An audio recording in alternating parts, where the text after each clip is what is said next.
La Mensa est une société pour les gens qui sont très fiers de leur quotient intellectuel.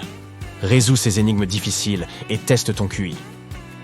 Nous sommes à une fête d'anniversaire et nous jouons à un jeu amusant appelé les chaises musicales. Devine de qui on célèbre l'anniversaire. 6 fauteuils confortables, numérotés de 1 à 6 et 6 invités. Les sièges sont placés en cercle. Allez, DJ. Les gens commencent à tourner autour des fauteuils. Lorsque la musique s'arrête, tout le monde s'assoit rapidement dessus. On veille à ce qu'il n'y ait qu'un seul invité par fauteuil. Pas question de s'asseoir à côté d'un ami. Au fur et à mesure qu'ils s'installent, tous font face au centre et au petit vénard qui célèbre son anniversaire. Bien. Voici à quoi ressemble le cercle de sièges. Voici Mike, qui n'est pas celui qui fête son anniversaire.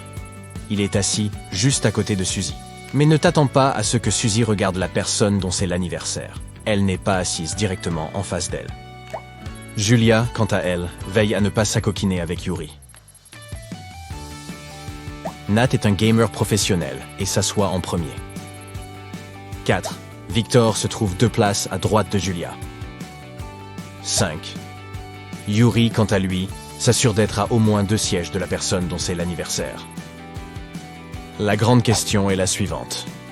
Qui donc célébrons-nous aujourd'hui ?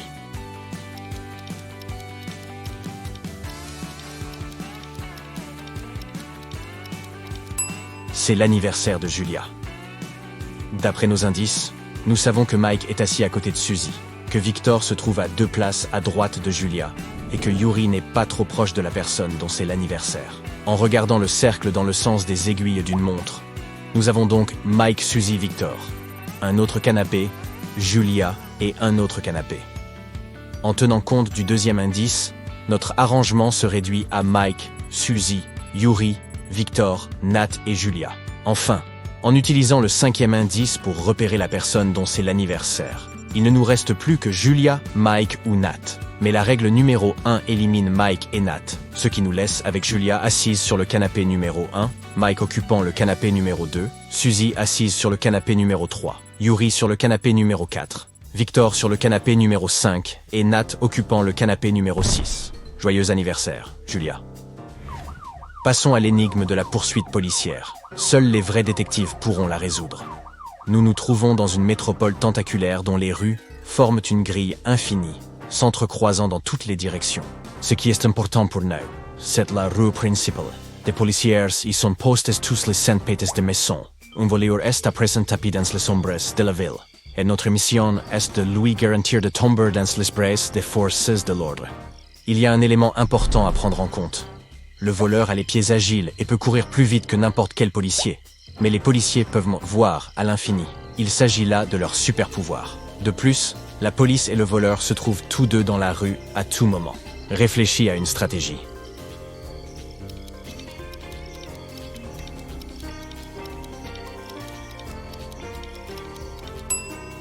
Nous commencerons par envoyer des agents patrouiller dans les rues perpendiculaires à la rue principale.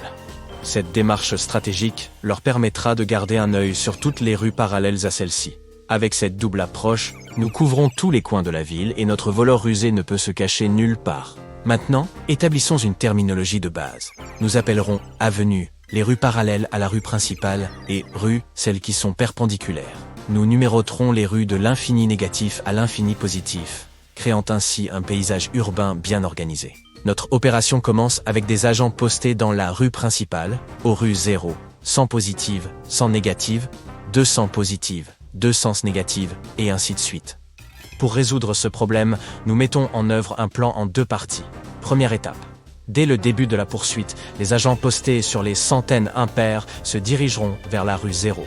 Pendant ce temps, les agents des centaines paires resteront sur place. Cette manœuvre garantit que notre suspect évasif soit confiné dans un quartier de la ville qui ne fait que 200 pâtés de maison.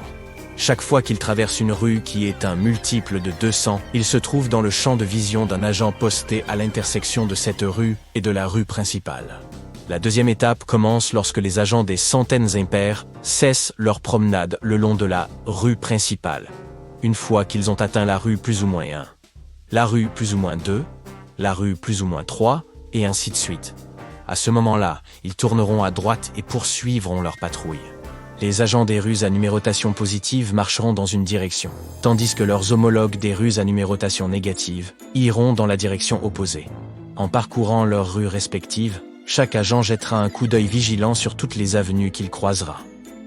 Avec un nombre infini d'agents à notre disposition, nous pouvons être certains qu'un jour, les agents patrouilleront dans toutes les rues à partir de la rue plus ou moins 1, plus ou moins 2, plus ou moins 3, et ainsi de suite jusqu'à une valeur finie, que nous appellerons la valeur n. En termes simples, nous allons nous assurer que toutes les rues situées dans un rayon de 200 blocs autour de notre voleur soient patrouillées par des agents.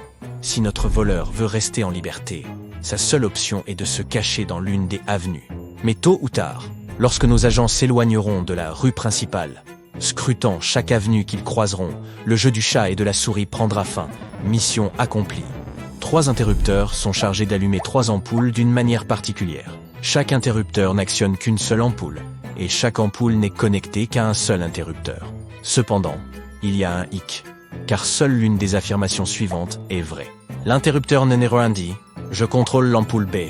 L'interrupteur numéro 2 dit « Je contrôle l'ampoule A ou l'ampoule C ». Et l'interrupteur numéro 3 dit « Je contrôle l'ampoule A ou l'ampoule B ».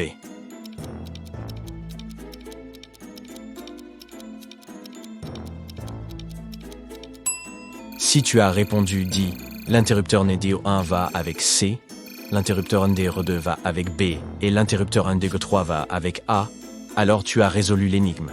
La clé est que seule la dernière affirmation est vraie. Si la première affirmation était exacte, les 2 autres devraient être fausses. Cela poserait problème car l'interrupteur numéro 1 devrait contrôler à la fois B et C. Si la deuxième affirmation disait vrai, l'interrupteur numéro 2 contrôlerait A ou C, laissant l'ampoule B dans le noir. Ce n'est pas possible. Enfin, si la troisième affirmation était vraie, l'interrupteur numéro 3 contrôlerait A ou B, ce qui ferait que l'interrupteur numéro 1 contrôlerait A ou C et l'interrupteur numéro 2 contrôlerait B. Cet arrangement fonctionne. Voilà, les 2 premières affirmations sont donc fausses. L'énigme suivante est un dilemme du matin. Celle-ci provient du département de physique de l'université d'Oxford. Tu es en retard au travail, mais tu as besoin de ta dose de caféine.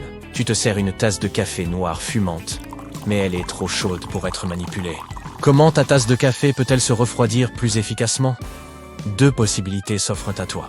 Tu peux y aller sans attendre, ajouter le lait tout de suite, puis te tourner les pouces patiemment pendant quelques minutes, avant de prendre une gorgée. Tu peux aussi laisser reposer ton café pendant quelques minutes et ajouter le lait juste avant la première gorgée.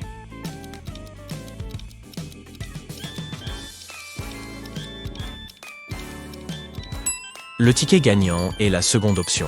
Voici pourquoi. Ton café commence plus chaud que dans la première option lorsque tu introduis le lait. Or, les aliments chauds ont le don de refroidir plus vite, grâce à un écart de température plus important avec leur environnement. Ainsi, dans la deuxième option, ton café fait une course contre la montre et se refroidit plus rapidement. Il est intéressant de noter que dans les 2 cas, le temps nécessaire pour refroidir la boisson est le même, mais à des rythmes différents. Étant donné que presque toutes ces énigmes proviennent de la Mensa, définissons brièvement cette communauté.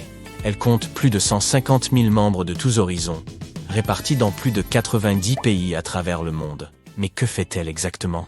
Imagine un lieu animé où les membres plongent dans le grand bain intellectuel, grâce à des conférences captivantes, des revues éclairantes et des panels d'intérêt particuliers.